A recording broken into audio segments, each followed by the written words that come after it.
unbelievable and of course a busy day, like without a doubt, in DC politics, Wall Street economics, and of course in the lives of many Americans just like I. So yeah, welcome to here throughout the entire Anglosphere and beyond. So today once again is Wednesday, and we're talking about a couple top stories here, and of course that top story would have to be the US government shutdown, or per se, let's just say that the country is officially out of budget money right now. And of course, the idea is if they just need to vote themselves more money to spend, this is government for you.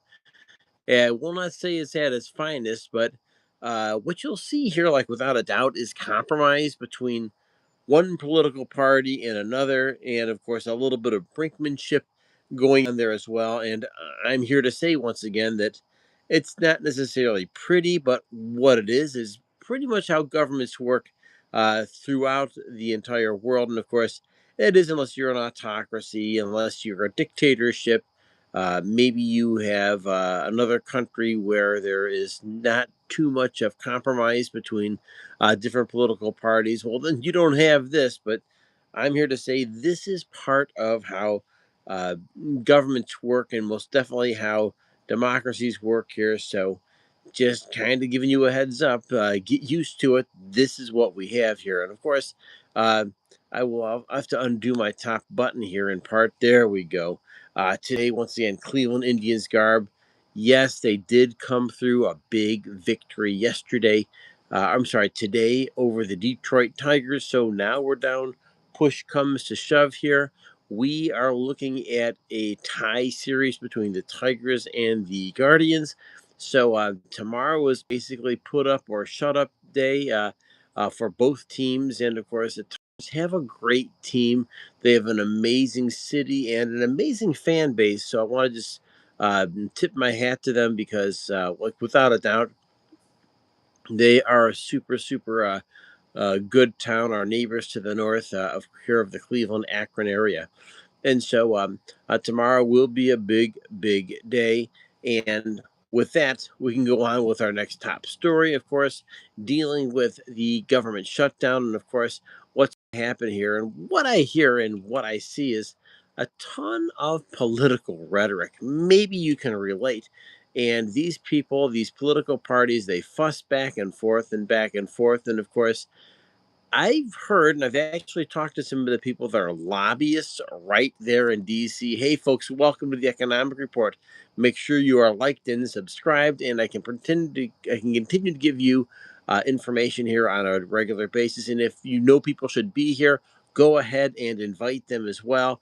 Drop your comments and questions below. Just try to keep the comments, of course, appropriate, and there we will be. So, going into the fussing between the Democrats and the Republicans, this is DC politics, and this is the kind of stuff that we're dealing with here in the year 2025, right here. And so, Shamir, glad to have you here. Thanks for joining me. You are awesome. And so, I appreciate you being part of the Economic Report. You'll get today's top story sent right to your inbox here as well. So, absolutely amazing to have you here as well. So I can share a quick story with you because I think maybe you'll appreciate it. The fussing that goes on between political parties, at least here in the United States, I've actually talked to a guy who is a lobbyist. Like, seriously, that's his job, to talk to the Democrats, talk to the Republicans about certain special interests he gets hired to promote.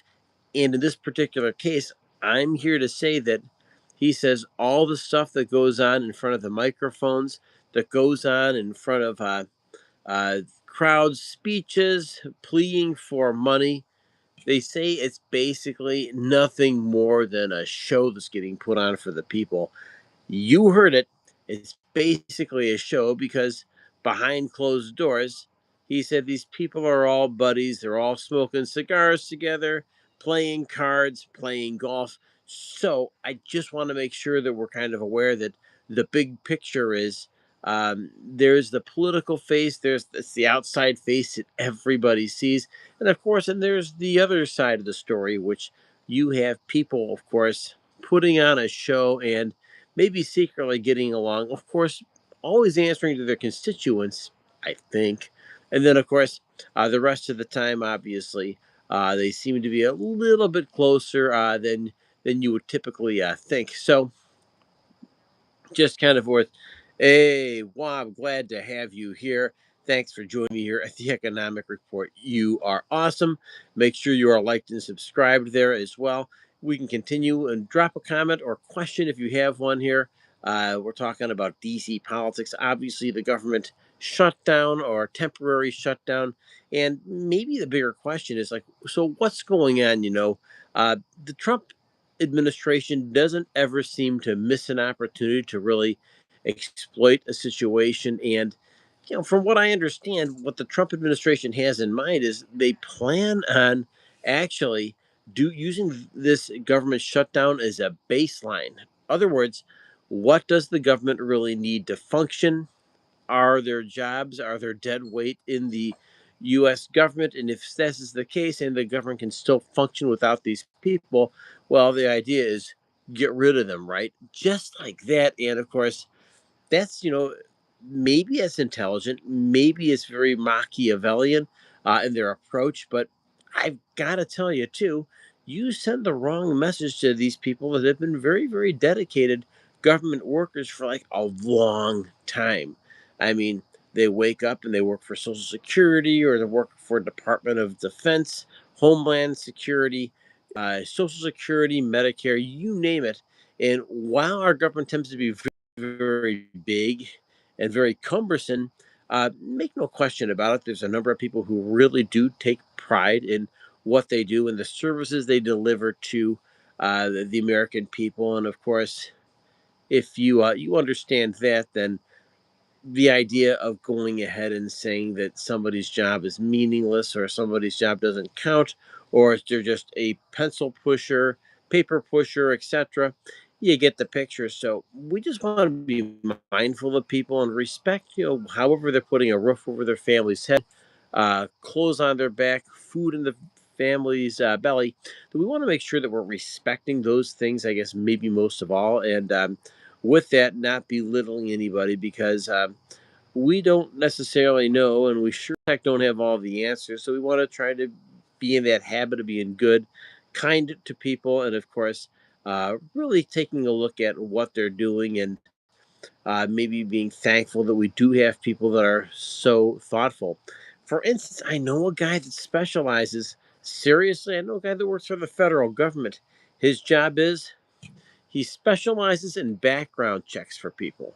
Like that's what he does full time. He goes and looks at somebody the government is going to hire and he does a background check on them. And so all of a sudden you're saying to yourself, well, it really is an important job. Now, somebody else on Main Street could say, "Hey, this guy's just a pencil pusher.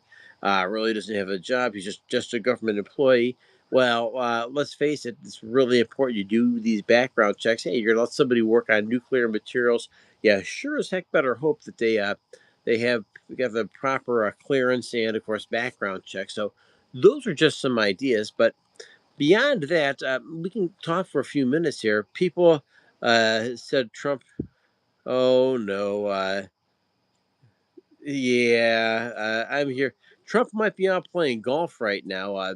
That could very well be that. So, um, the rest of the story, without a doubt, I'm sure Trump always wants to appear to be in charge. So, just keep this in mind that the president of the United States. Very, very important job as well. Maybe you don't always agree with what the president does, but you really want to be in the habit of respecting the job because that is really a toughest job, and without a doubt, it's the highest form of public service there is out there, at least in the United States. And I would have to say, with many other countries, no question about it, it's a tough, tough job. Yeah, Wob, I know you're well intentioned, so with that, we'll go ahead and let you give you another shot there. But make sure, once again, you guys are all liked and subscribed to this channel. We'll continue. Um, of course, the Republicans appear to be very into these getting these tax cuts through. cutting wasteful spending. And of course, when you're cutting wasteful spending in their mind's eye, of course, what you're really doing is saving tax money or making sure that you're not abusing the taxpayer dollar. The Democrats at the same time want to make sure that these various social programs are alive and well. The Affordable Health Care Act, for instance, Medicare, Medicaid, programs that help people out that are in need. And of course, maybe even inside that, there's a discussion between really, are these programs effective, right? Um, how do we know that our programs really work? And how do we really know that we're getting our incentives right? If I could maybe explain a little bit more, because I think you folks will really find this interesting. Are we incentivizing the right behaviors, right?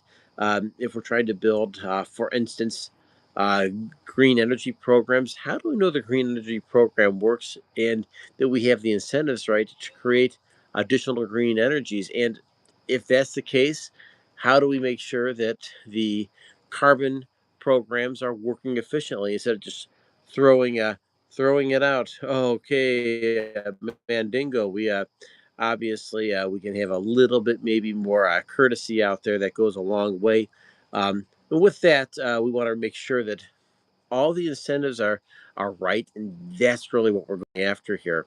And of course, incentivizing the right behaviors and maybe actually throwing out some of the making sure there's not disincentives to do the wrong thing as well.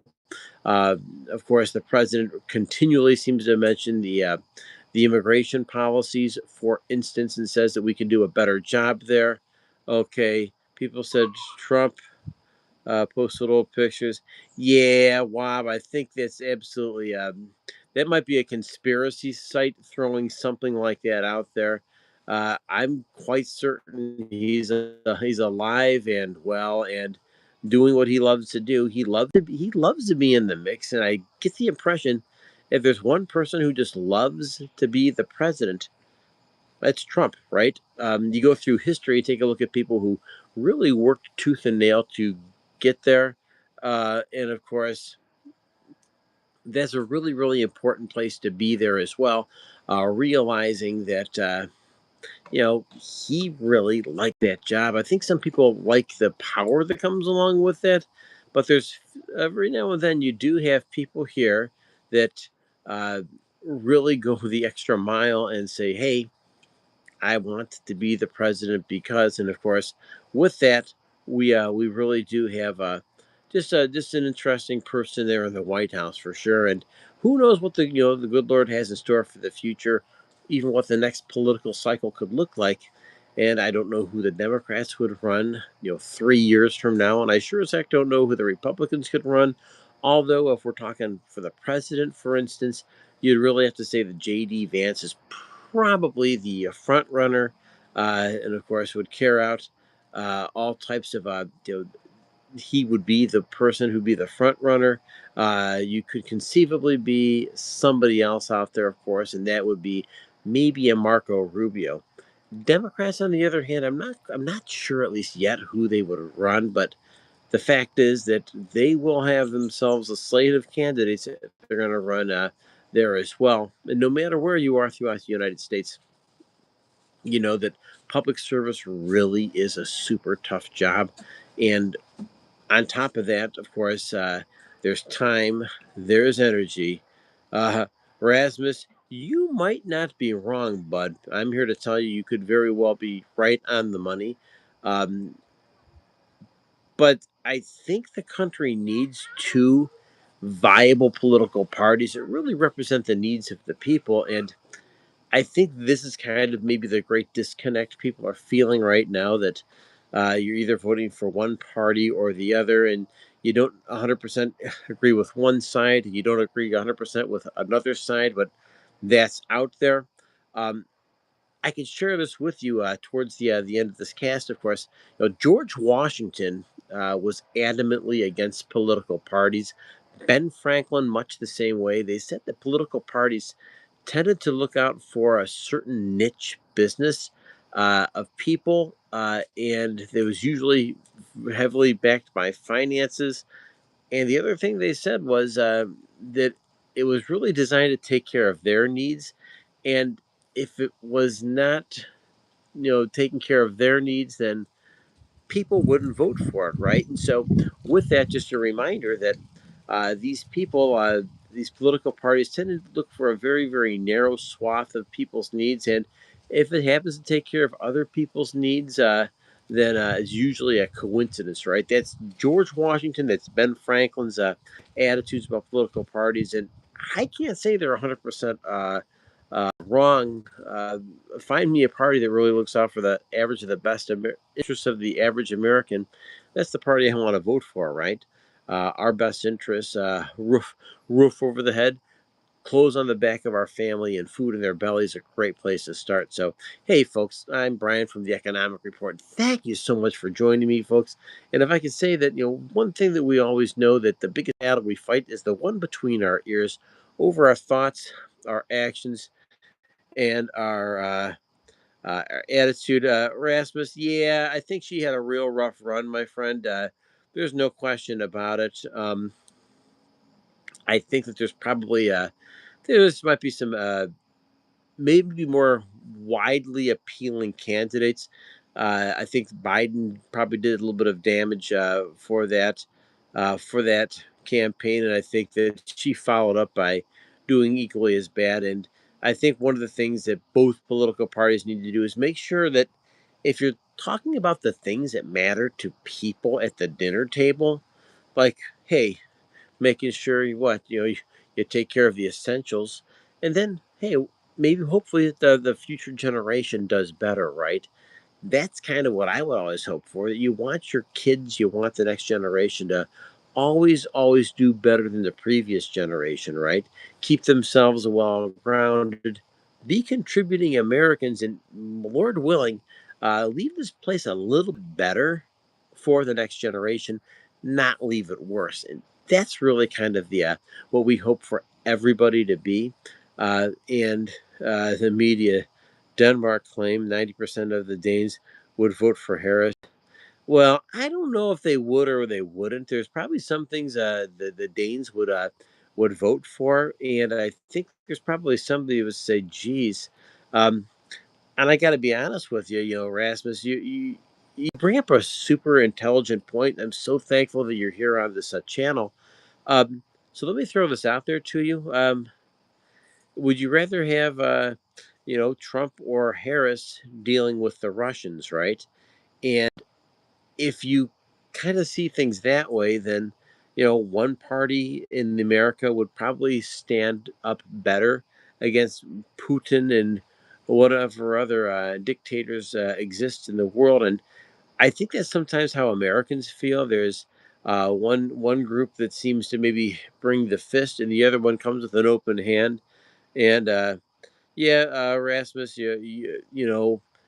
the right person, I think, is always optional, but we just have to be super thoughtful because it really is a difficult job. And with that, folks, you've been absolutely wonderful today. I want to thank you for joining me at the Economic Report. Thank you for being liked and subscribed. And can I ask you one thing? Is just remember that the biggest battle we're fighting is the one between our ears, over our thoughts, our actions, our attitude, and make somebody's day. Say hi to them, smile at them, because those little things make all the difference in the world. You guys are wonderful. Thank you for joining me today, and I hope to see you again. Have a great day, and thanks for joining me at the Economic Report. Good night.